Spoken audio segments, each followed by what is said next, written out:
What are the 5 biggest retirement regrets spoken directly from people who are age 70 and older who have already retired? They're at a great stage in life to be able to look backwards to say, this is what I would have done differently if given the opportunity. We're reviewing a video today from the YouTube channel of My Retired Life. It's a great channel. This video in particular, I think, is really impactful. Yahoo Finance actually wrote up this article that talks exactly about these 5 different areas. I think they reviewed it in terms of creating awareness to what people should be thinking about as they get closer to retirement. So let's start with the first one. People said that they wish they had retired earlier. And this is something that I see all the time.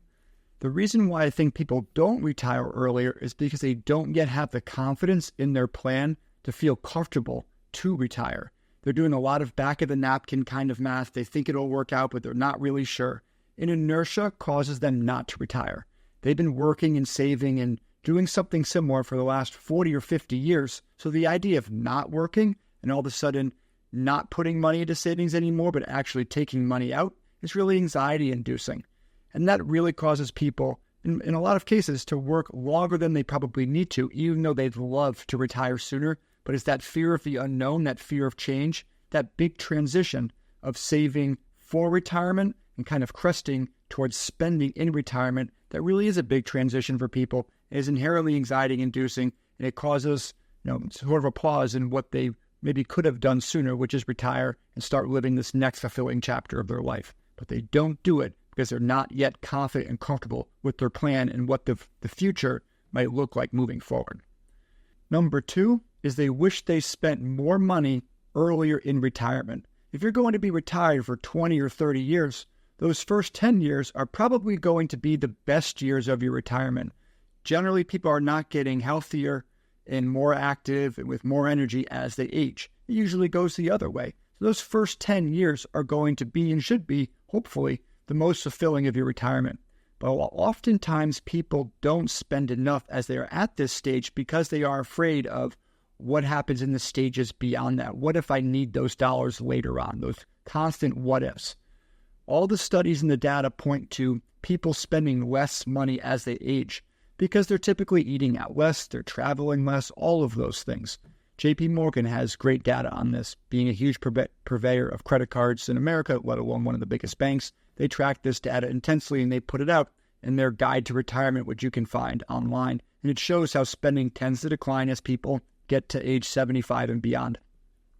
So oftentimes you couple that psychology of spending money along with these rules of thumb in retirement spending, say the 4% rule, for instance.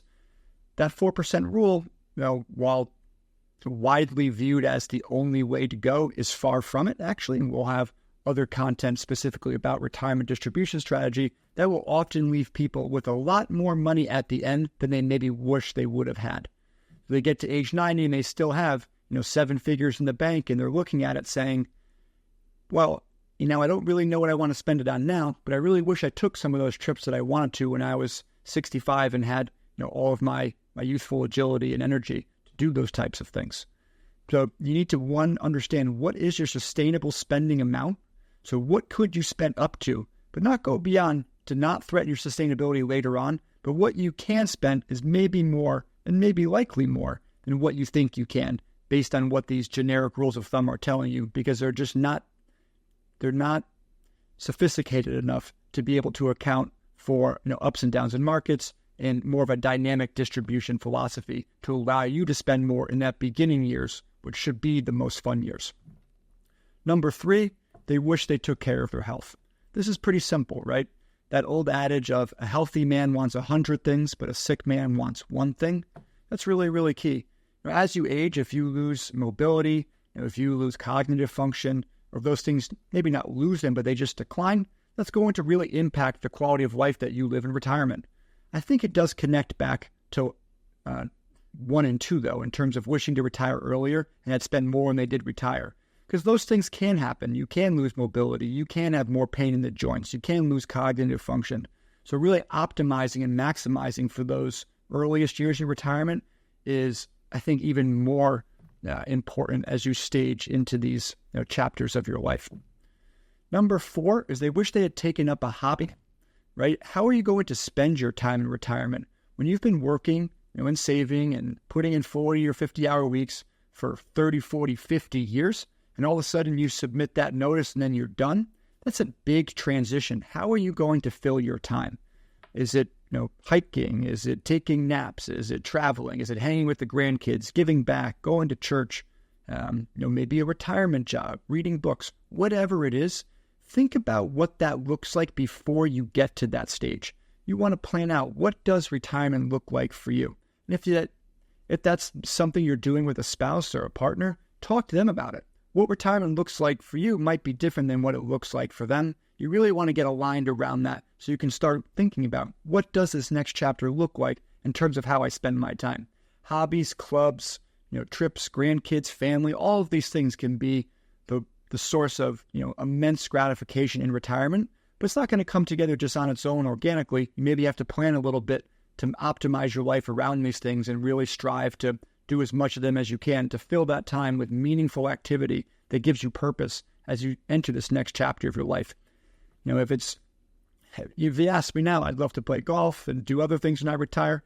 And I like golf, but I can't play every day. So I need to find other things that I might like to complement some of these activities besides just golf. And maybe that's the same case for you. Having a couple of them is usually a good idea.